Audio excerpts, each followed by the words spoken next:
Salut à tous, on se retrouve aujourd'hui pour parler du Paris Saint-Germain ce vendredi 7 juillet. On commence tout d'abord avec les infos officielles parce que ça a beaucoup bougé ces dernières heures et ça risque aussi de bouger là les futures heures du côté de Paris. Et tout d'abord, les premières recrues, la première recrue officielle a été annoncée hier les gars et c'est Milan Skriniar qui rejoint le Paris Saint-Germain, première recrue sur ce mercato 2023. Donc il signe 5 saisons du côté du PSG, ancien joueur de l'Inter Milan qui arrive gratuitement vu qu'il est en fin de contrat. Donc parfait bien sûr d'accueillir un top player comme ça du côté de Paris. Donc il a dit je suis très heureux de faire partie de ce merveilleux club. Le PSG est l'un des clubs les plus forts du monde avec des joueurs de classe mondiale et des supporters fantastiques. Toujours avec lui, il parle aussi de sa blessure. On sait qu'il a été... il y a une blessure là qu'il gênait quand même depuis quelques temps. Il a dit j'ai été blessé au dos. Mais aujourd'hui, je me sens parfaitement bien. J'ai disputé 2 rencontres avec mon équipe nationale.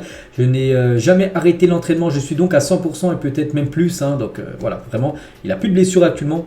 Tant mieux, parce qu'on sait que souvent avec le PSG, il y a eu pas mal de joueurs qui sont arrivés blessés ou qui ont été blessés au cours de leur séjour du côté de Paris. Donc lui, il a dit qu'il est à 100% voire plus. Donc voilà, tant mieux bien sûr.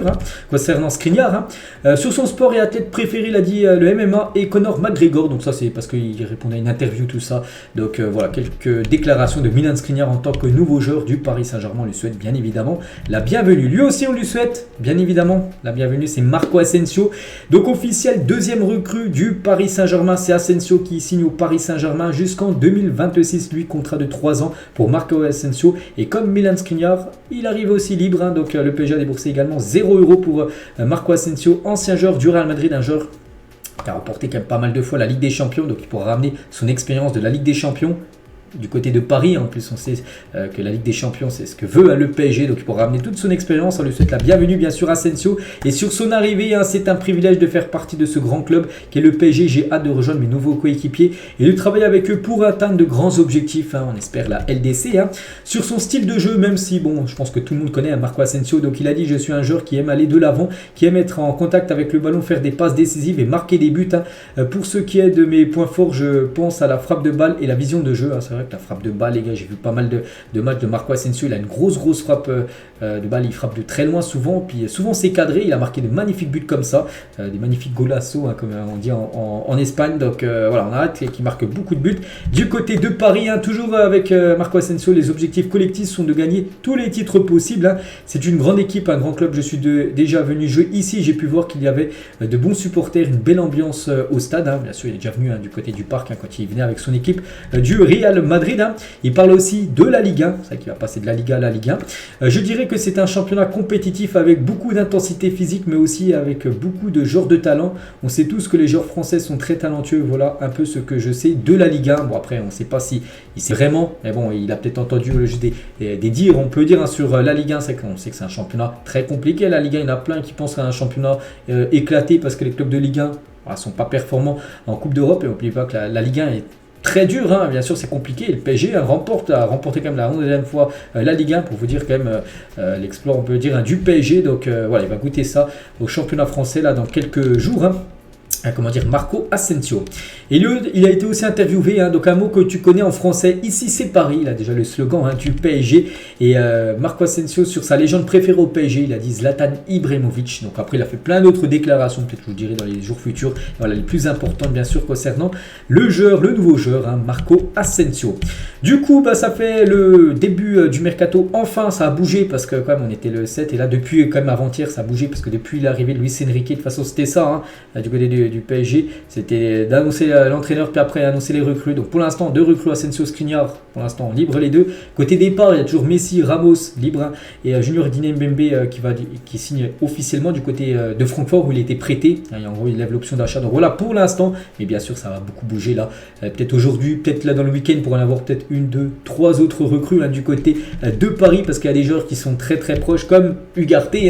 Donc dans une équipe comme le PSG qui est très grande, l'objectif est toujours de la Ligue des Champions. Je dois bien débuter, apprendre à connaître mes coéquipiers, essayer de donner le meilleur de moi-même. Je veux continuer à apprendre, je suis encore un gamin mais j'ai déjà vécu beaucoup. Voilà ce qui peut dire le nouveau joueur, même si officiellement il n'est pas encore parisien. Je pense que dans l'après-midi là ça va se faire. Hier il y en a eu 2, je pense qu'aujourd'hui il y a moyen que Ugarte soit officiellement annoncé, surtout que le joueur hier a pris l'avion du Portugal à Paris. Donc voilà, s'il est à Paris, c'est qu'il devrait être présenté là dans les prochaines heures.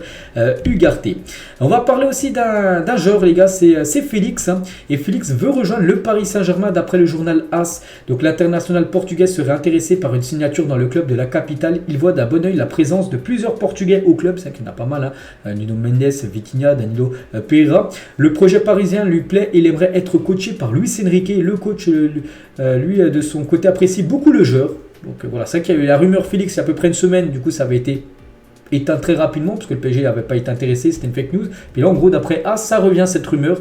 On ne sait pas, les gars, et surtout que Félix une petite info, il avait le numéro 7 du côté de l'Atlético et en gros son numéro 7 a été donné à Antoine Griezmann du côté de l'Atlético, ce qui veut dire en gros que ça sent le départ de Félix. C'est pour ça que c'est totalement jouable hein, si le joueur est ok. Et si Luis Enrique apprécie le joueur, on verra. Ce sera peut-être une volonté de Luis Enrique. Après, je ne sais pas si ce serait une grande recrue pour le PSG, mais voilà, c'est peut-être un joueur qui pourrait débarquer au club. Hein. Après, voilà, l'Atlético demande toujours 100 millions d'euros. Bon, ça, c'est hors de question. On est tous d'accord. Hein. 100 millions d'euros pour Félix, c'est non.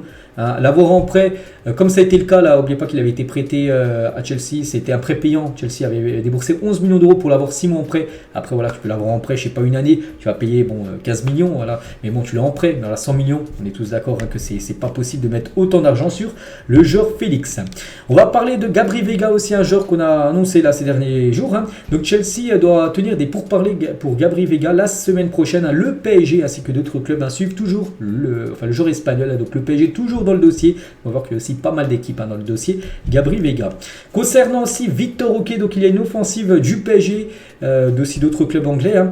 Concernant Victor Roque, un joueur qui devrait aller du côté du Barça, et le PSG essaie de tout tenter là pour essayer de le faire venir hein, du côté de Paris. Bon, ça semble très très compliqué. Hein. Vraiment, il y a très peu de chances qu'il vienne du côté de Paris. Après, on ne sait jamais, bien sûr, dans le mercato. Des fois, il y a des coups de théâtre. Donc voilà, concernant ce joueur brésilien. On va parler de Luis Enrique, bien sûr, le nouveau coach, hein, dans l'attente de trouver des logements. Donc Luis Enrique et son staff séjournent au centre à Poissy actuellement. Voilà, ils sont du côté de Poissy, hein, avant de prendre officiellement, on va dire, un appartement ou une maison. Hein. Ils se sont déjà mis au travail en visionnant des matchs de la saison dernière. Hein. Ils ont déjà commencé, bien sûr. Hein. Ils utilisent aussi les installations pour faire de la musculation et de la course. Hein. Voilà, ils ont déjà pris leur marque, hein, le staff et Luis Enrique par rapport la saison prochaine. Hein. Et la nouvelle bannière de Luis Enrique sur Twitter. Luis Enrique de dos avec bien sûr le magnifique centre maintenant d'entraînement hein, du côté de Poissy. Et Luis Enrique compte aussi dans son staff un psychologue hein, en la personne de Joaquin Valdés, donc l'Espagnol qui a accompagné le technicien depuis ses débuts, sera au service du staff et des joueurs. C'est positif que ce genre de choses se démocratise hein, dans le football et dans le sport de haut niveau en général. C'est que c'est un psychologue, donc ça n'a rien à voir, on va dire, avec les efforts physiques, tout ça, mais c'est dans la tête. On sait que le football aussi, c'est très important, ça se joue aussi dans la tête, des fois la pression, tout ça. Donc il y aura un psychologue voilà, qui va parler peut-être aux joueurs des fois qui seront pas très bien dans leur tête. Donc voilà, ça avant il n'y en avait pas hein, du côté de Paris. Luis Enrique l'a amené parce que ce psychologue l'a toujours suivi hein, Luis Enrique. Donc voilà une petite info en plus bien sûr qui peut être bénéfique, on peut dire, pour les joueurs. Christophe Galtier, les gars, suite à son départ, bon, je ne vais pas tout lire, mais en gros, il a mis un petit message hein, sur ses réseaux sociaux par rapport à son départ du PSG. En gros, il remercie tout le monde hein, voilà, par rapport à cette année hein, où il a remporté comme le 11e titre historique hein, du championnat de France. Hein. Donc, voilà, je souhaite sincèrement aussi au PSG de vivre une saison intense et pleine d'émotions. Bonne chance à Luis Enrique. Donc, voilà, concernant Christophe Galtier, on lui souhaite bonne chance hein, pour la suite de sa carrière d'entraîneur. Des nouvelles de Neymar. Donc, Neymar actuellement toujours chez lui hein, du côté du Brésil, donc il s'entraîne, bon je pense qu'il est dans le sable avec je pense que c'est son préparateur physique, il s'entraîne, hein. Il va être de retour d'ici quelques jours Neymar, hein. Donc attendu en fin de semaine dernière.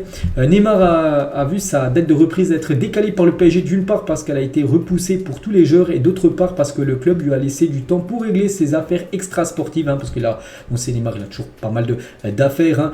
En plus il a eu une grosse amende par rapport à un lac qu'il a fait chez lui, qu'il n'avait pas le droit, tout ça. Donc voilà, il doit régler tout ça. Et là, d'ici quelques jours, j'en sais rien, d'ici une dizaine de jours, il pourra revenir à Paris pour faire la pré-saison avec le club. On va parler maintenant, bien sûr, du feuilleton Mbappé. Il faut vraiment que ça accélère parce qu'actuellement, on a l'impression qu'il y a le clash total entre Mbappé et la direction du PSG. Il y a un froid énorme. Hein. Donc Nasser a agacé Mbappé avec sa déclaration en conférence de presse ce mercredi. Hein. Mbappé n'a jamais promis de ne pas partir gratuitement. C'est l'équipe tout d'abord hein, qui donne cette info. Hein. Donc surpris par la communication du président du PSG, Nasser, le clan du capitaine de Kylian Mbappé, n'a pas changé d'avis. Pour autant, le capitaine de l'équipe de France hein, veut aller au bout de son contrat. Donc pour Mbappé, lui, ça reste toujours le même son de cloche. Hein. il veut rester au PSG saison prochaine. On se dit, bah, c'est merveilleux s'il veut rester à Paris, mais le problème c'est qu'il ne veut pas prolonger. Et ça, c'est le gros souci. Et s'il ne veut pas prolonger, bah, voilà, il doit être vendu. Mais voilà, Mbappé veut toucher ses primes. Hein. Il n'y aurait pas de primes. Pas de prime de fidélité, tout ça, il serait déjà, je pense, serait déjà officiel hein, du côté du Real. Mais vu qu'il y a ses primes, il veut toucher le pactole, le jackpot. Hein. Donc c'est pour ça qu'il va aller jusqu'à la fin de son contrat l'année prochaine. Mais bon, le problème, c'est qu'il mettrait le PSG voilà, niveau financièrement, comme dans le mal, on peut dire. Hein, voilà, parce qu'acheter 180 millions d'euros, c'est le meilleur joueur au monde et tu le laisses partir gratuitement. Il faut qu'il comprenne ça, Mbappé. Bon, peut-être il le comprend, mais voilà, pense plutôt à l'argent. On va dire un Kylian. Hein. En interne, le PSG indique que ce n'est pas le Kylian Saint-Germain. Hein, c'est le journal Le Parisien PSG hein, qui envoie cette info. Hein. Et en tout cas, merci de nous avoir fait grâce de ta prolongation. Donc les millions d'euros ne sont même pas notifiés. Bref, voilà Mbappé, les gars, sur la chaîne L'équipe hier. Une saison des histoires, c'est vrai qu'Mbappé, les gars, il y a beaucoup d'histoires. Hein. Il y a eu la lettre, il y a Kylian Saint-Germain, bien manger, bien dormir. Souvenez-vous quand il avait fait cette déclaration. Menace départ au Real Madrid, hein. C'était l'année dernière. Le pivot gang, le penalty gate, hein. C'est vrai qu'il y a souvent des problèmes. Donc là, maintenant, il faut qu'il prenne une décision, Kylian Mbappé, s'il veut vraiment pas prolonger, même s'il souhaite rester au club l'année prochaine. Hein, il faut qu'il accepte, hein, qui sera vendu dès ce mercato, parce que lui, il aimerait quitter bien sûr le club l'année prochaine avec ses primes. Et actuellement, Mbappé, donc il est du côté du Cameroun, les gars, pour sa fondation, tout ça. Donc voilà, actuellement les vacances de Kylian Mbappé. Et si Mbappé venait à quitter le club, hein, ce joueur, les gars, serait, d'après Foot Mercato, peut-être son remplaçant. Enfin, le PSG essaierait de le recruter, mais bon, ça semble très compliqué. C'est Dembélé qui est la priorité du PSG en cas de départ de Mbappé. Il dispose d'une clause de départ de 50 millions d'euros activable jusqu'au 31 juillet.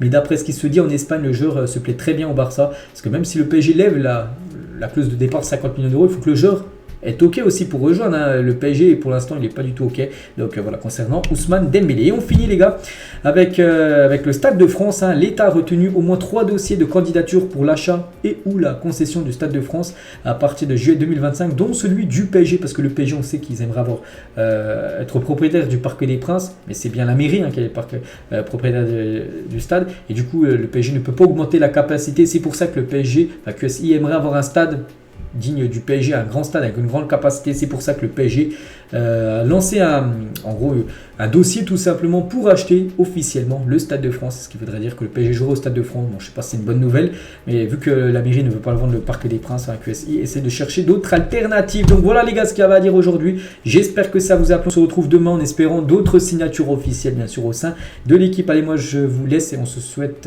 on se souhaite pas, on se dit à demain.